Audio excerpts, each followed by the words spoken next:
अस्सलाम वालेकुम जी, welcome back to my channel. I hope you all are doing well and great. ENG 504 का lesson 40 हम आज डिस्कस करेंगे, culture differences and identity. Basically हमने इसमें पढ़ना क्या है, हमने कल्चर और लैंग्वेज इन दोनों का एक दूसरे के साथ लिंक देखना है और देखना है कि कितना ज़्यादा इफ़ेक्ट करता है कोई भी कल्चर लैंग्वेज के ऊपर। ठीक है, अब यहाँ पर टॉपिक 236 से 241 तक कवर किया गया है। बताया क्या गया है यहाँ पर, जापानीज़ कल्चर और उसके अलावा वेस्टर्न कल्चर, इन दोनों के दरमियान के कंपेरिजन्स को हाईलाइट किया गया और बताया गया है कि ये लैंग्वेज के साथ किस तरह से लिंक्ड है, और अगर आपने लैंग्वेज लर्न करनी है तो आपको पहले उसका कल्चर लर्न करना पड़ेगा। ठीक है, अब यहाँ बताया गया कि the method of teaching and learning are both affected by culture, यानी कि लैंग्वेज लर्निंग का और टीचिंग दोनों का जो मेथड होता है ना, वो बेसिकली कल्चर के साथ बड़ा लिंक करता है। उसके थ्रू जो है, उससे जो है बहुत ज़्यादा इफेक्टेड होता है। ठीक है, फॉर एग्जांपल अगर हम जापानीज़ कल्चर की बात करें, when we look at Japanese culture, तो यहाँ पर क्या होता है कि लैंग्वेज लर्निंग और टीचिंग के दौरान जो है वो ज़्यादा फोकस वॉचिंग के ऊपर, इमिटेटिंग के ऊपर, मेमोराइजिंग के ऊपर जो है वो ज़्यादा फोकस होता है। ठीक है, इसी तरह अगर हम वेस्टर्न कल्चर की बात करें, ठीक है, तो उसका जो ज़्यादा फोकस होता है वो प्रॉब्लम सॉल्विंग के ऊपर, डिस्कशन के ऊपर जो है वो ज़्यादा फोकस होता है। ठीक है, इसी तरह मज़ीद उन्होंने यहाँ पॉइंट्स बताया, मैंने उन्हें हाईलाइट नहीं किया बट आपको कॉन्सेप्ट देती हूँ। The former puts emphasise on perception and consideration of the whole context prior to understanding. अच्छा जी, इस लाइन में क्या बताया गया है, उन्होंने कहा है कि जापानीज़ में जो है वो ज़्यादातर किसी भी कॉन्सेप्ट को होल पिक्चर के तौर पर जो है वो समझा जाता है, उस पर फोकस किया जाता है। ठीक है, and then whereas the latter put emphasise on concentration of word messages and expect a prompt reaction to it. अच्छा जी, उसके बाद उन्होंने बताया है कि अगर हम वेस्टर्न कल्चर की बात करें तो उसमें जो है वो ज़्यादा फोकस होता है क्विकली रिएक्ट करने पर। कोई मैसेज है तो उसका क्विकली जो है वो आंसर करना है, क्विकली जो है उसको रिएक्ट उसका देना है। ठीक है, तो एक डिफरेंस आ गया। इसी तरह उन्होंने बताया कि while the former is nearer to the defensive, the latter is nearer to the offensive. यहाँ पर बेसिकली फॉर्मर जो है वो जापानीज़ को शो कर रहा है और लेटर जो है वो उसके बाद वेस्टर्न को शो कर रहा है। ठीक है, वेस्टर्न में हमारे पास कौन कौन सी कंट्रीज़ आ जाती हैं, यूरोप, अमेरिका वगैरह वगैरह। ठीक है, तो बता रहे हैं कि अगर हम जापानीज़ की बात करें तो वो अपनी कम्युनिकेशन में, अपने कम्युनिकेटिव स्टाइल में बड़े डिफेंसिव होकर चलते हैं। ठीक है, अपने रिलेशंस रखते हैं।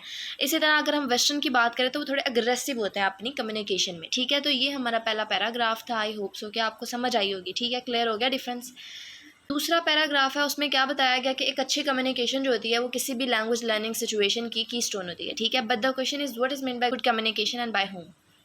क्वेश्चन क्या पैदा होता है कि गुड कम्युनिकेशन होता क्या है और ये किसके थ्रू होती है।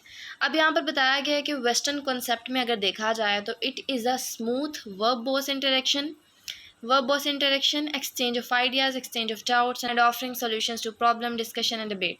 अच्छा जी, क्या बताया गया यहाँ पर, उन्होंने कहा है कि अगर हम वेस्टर्न कल्चर की बात करें तो उसमें जो होता है वो एक दूसरे के साथ कम्युनिकेट हो रहे होते हैं। ठीक है, एक दूसरे के साथ कम्युनिकेशन कर रहे होते हैं। ठीक है, डिस्कशन कर रहे होते हैं, कंफ्यूज नहीं होते, कॉन्फिडेंट होते हैं। ठीक है, but in Japanese culture things were differently. लेकिन अगर हम जापानीज़ कल्चर की बात करें तो उसमें चीज़ें थोड़ी मुख्तलिफ हैं।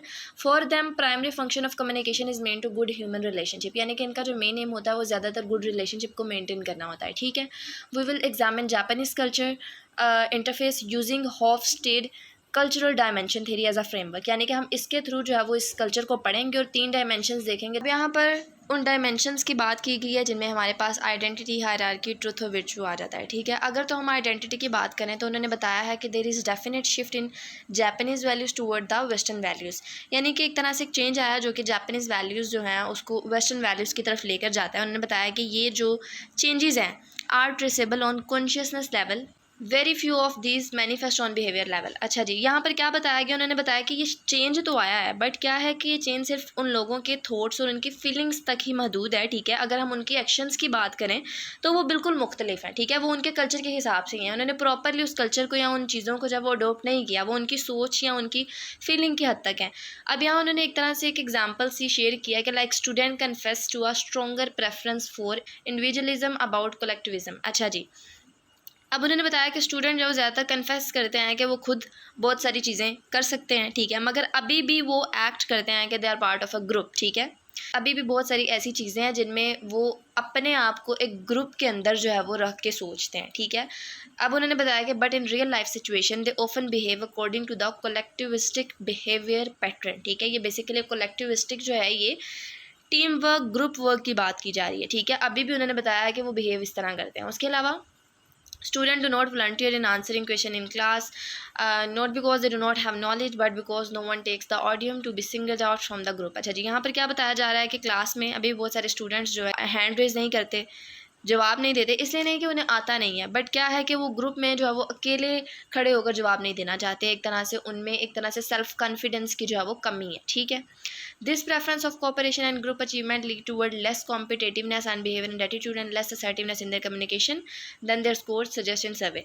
अच्छा जी, सर्वे के अकॉर्डिंग उन्होंने बताया कि ये प्रेफरेंसेस जो हैं, ये कॉरपोरेशन जो है वो उनके अंदर क्या पैदा करता है, उनके अंदर एक तरह से लेस कॉम्पिटिटिव और लेस आउटस्पोकन उन्हें बनाती है कम्युनिकेशन में, ठीक है।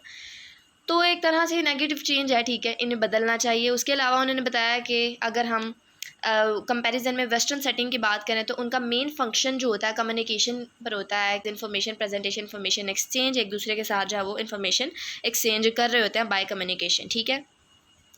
बट अगर हम जापान की बात करें तो उनमें चीज़ें जो है वो थोड़ी सी डिफरेंट हैं। This function is only of secondary importance. उनमें क्या है कि कम्युनिकेशन जो है वो सेकेंडरी इंपॉर्टेंस रखता है। The primary function is to maintain good relationship. उनका जो प्राइमरी फंक्शन है वो क्या है कि रिलेशनशिप को मेंटेन करना है। Therefore Japanese sacrifice individual preferences और convenience, keep back opinion and control their communicative behaviour to married into the group. तो यहाँ वो क्या बता रहे हैं, उन्होंने कहा है कि लिहाजा जापानीज़ लोग जो हैं वो शायद ये ना कहें कि वो वाकई क्या सोचते हैं और इस बात को जो है वो एडजस्ट करते हैं कि ग्रुप के साथ किसी तरह से वो फिट हो जाए, किस तरह से बातचीत करनी है उन्हें ग्रुप के साथ, तो वो इसी पर ज़्यादा फोकस करते हैं और बाकी एस्पेक्ट्स जो होते हैं उन्हें इग्नोर कर देते हैं, ठीक है। इसी तरह ट्रुथ की बात की गई, जापानीज स्टूडेंट्स जो हैं वो अवॉइड करते हैं risk and show little value for personal choices, यानी कि अपनी पर्सनल चॉइसेस को, अपने फ्रीडम ऑफ थॉट को जो है वो लिटिल प्रेफरेंस देते हैं और अवॉइड करते हैं रिस्क, ठीक है। फॉर एग्जांपल ने बताया कि they would rather be quiet than risk thinking differently, यानी कि वो मोस्टली जो है वो क्वाइट रहते हैं, चुप रहते हैं और रिस्क जो है वो नहीं लेते। मतलब कि if they are unsure of how to do something, यानी कि अगर उन्हें नहीं पता कि उन्हें कुछ कैसे करना है, ठीक है, तो वो क्या करते हैं, उसको रिफ्यूज़ कर देते हैं, उसको करने से इनकार कर देते हैं, बट उसको नहीं करते, ठीक है।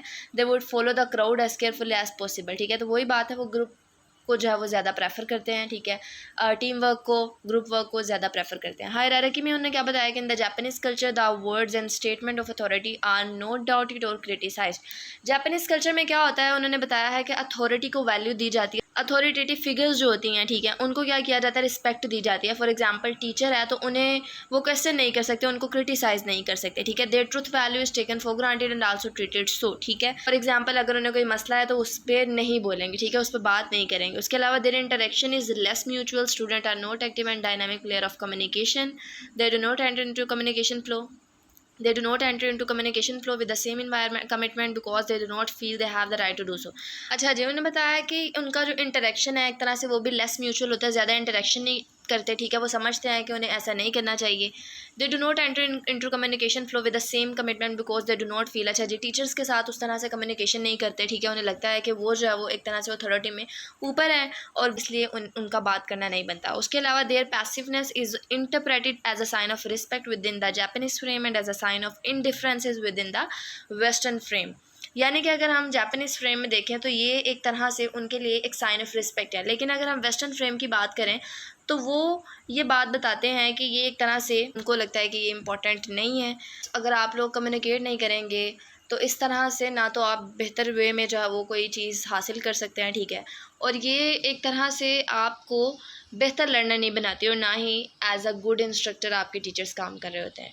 उसके अलावा उन्होंने बताया कि language is not only part of how we define culture, it also reflect culture, ठीक है, यानी कि अगर हम लैंग्वेज की बात करें तो ये सिर्फ वर्ड्स नहीं है मगर किसी कल्चर की रिफ्लेक्शन है, ठीक है। इट आल्सो रिफ्लेक्ट कल्चर, ये हमारे कल्चर को रिफ्लेक्ट करते हैं।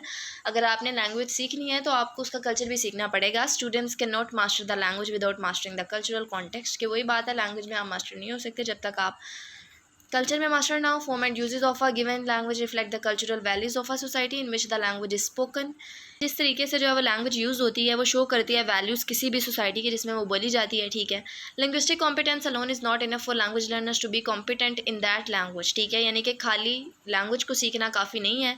लैंग्वेज में कॉम्पिटेंट होने के लिए, लैंग्वेज में माहिर होने के लिए they need to be aware of culturally appropriate ways. अच्छा जी, कल्चरली अप्रोप्रिएट वेज से आपको जो है वो अवेयर होने की ज़रूरत है। फॉर एग्ज़ाम्पल लोग जो है वो किस तरह से एक दूसरे के साथ पोलाइट बिहेवियर शो करते हैं, ठीक है, किस वे में एक्सप्रेस करते हैं, ग्रेटिट्यूड रिक्वेस्ट करते हैं, एग्री डिसएग्री वाली सारी फॉर्म्स जो है वो किस वे में होती हैं, उन सबको समझने के लिए आपको समझना पड़ेगा। In many regards culture is taught implicitly because it is embedded in the linguistic form that students are learning. अच्छा जी, बहुत सारे केसेस में क्या होता है कि कल्चर जो है वो उन्हें लगता है कि वो इम्प्लिसिटली खुद ब खुद हम लर्न कर लेंगे कि जैसे ही हम लैंग्वेज या लिंग्विस्टिक फॉर्म्स जो है वो लर्न करेंगे। But student need to learn both the linguistic form and cultural norms, यानी कि उन्हें दोनों चीज़ों को सीखने की ज़रूरत है, क्योंकि दोनों जो है वो लैंग्वेज में बहुत ज़्यादा अहम किरदार अदा करती हैं। यहाँ यही बताया गया था। जस्ट उन्होंने जापानीज़ कल्चर और वेस्टर्न कल्चर की बात की थी, उन डिफरेंसेस को हाईलाइट किया था। आई होप सो कि आपको लेक्चर की समझ आई होगी। लेक्चर अच्छा लगे लाइक करें। बाकी एग्ज़ाम अच्छा देना है आप लोगों ने, और एग्ज़ाम जो है मुझसे शेयर भी करना है। कमेंट सेक्शन में आके अपना एग्ज़ाम लाजमी शेयर कीजिएगा, ताकि आने वाले बहुत सारे स्टूडेंट्स की हेल्प हो सके। और लास्ट पे यही कहूँगी कि अपनी ज़ात को जो है वो दूसरों के लिए फ़ायदेमंद बनाएं। तो में याद रखिएगा। अल्लाह हाफिज़।